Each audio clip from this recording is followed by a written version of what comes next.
Hi. Today we're going to talk about listening. About 12 years ago, I got the brilliant idea to try and sell cars and got suckered into taking a class that cost $550 on how to sell cars. And the only thing that I really took away from that class is this one quote. You have one mouth and two ears. Use them proportionately. And I think it's a very good lesson that a lot of us can learn. Because listening is a key part of communication, and it really should be at least 50%.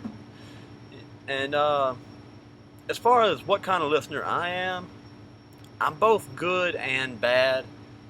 Like, I will listen for a very long time. I'm very terrible about that. Someone will start talking to me and I don't know how to disengage them. I would say that that was a flaw in my personality to not be assertive enough. Because I would really be on somebody's couch listening to them go on for hours longer than I should. But I'm really good at listening to details and tone and seeing where they're coming from.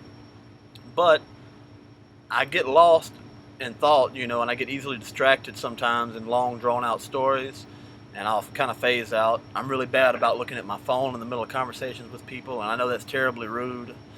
I need to work on that. So that's some of the changes I would make.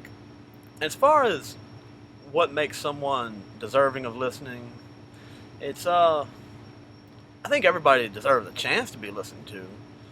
But a lot of times, people are going to come with conversations that you don't want to be a part of. I don't think you should be forced to listen to anyone.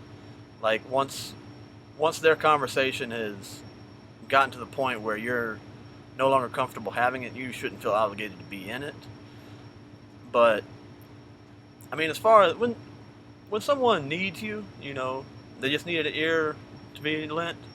You know, yeah, that you should do that. But at the same time, if the same person is bringing their baggage to you, you have the right to say, "No, this is too much." I mean, you shouldn't say it like that, but you know what I mean.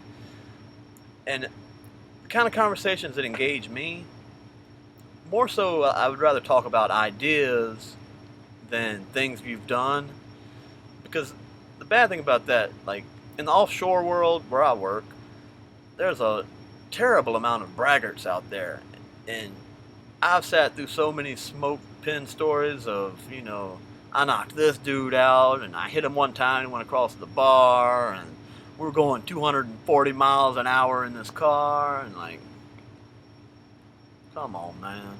Like, and sometimes I just like I would like to smoke more, but I walk away.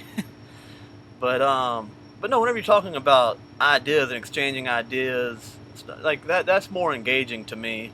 Like even if it's not necessarily an idea I agree with, it lets me know why you're coming from, where you're coming from, and to me that's a lot more engaging than telling stories about yourself. But at the same time, I think a lot of it has to do with the person you're communicating with because some people don't have that ability.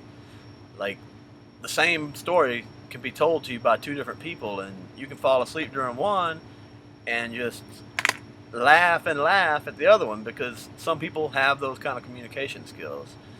Um, I like to think that I have them sometimes, but sometimes I get off on tangents and talk too long. But anyway, yeah, that's it about listening. Just I hope you heard me.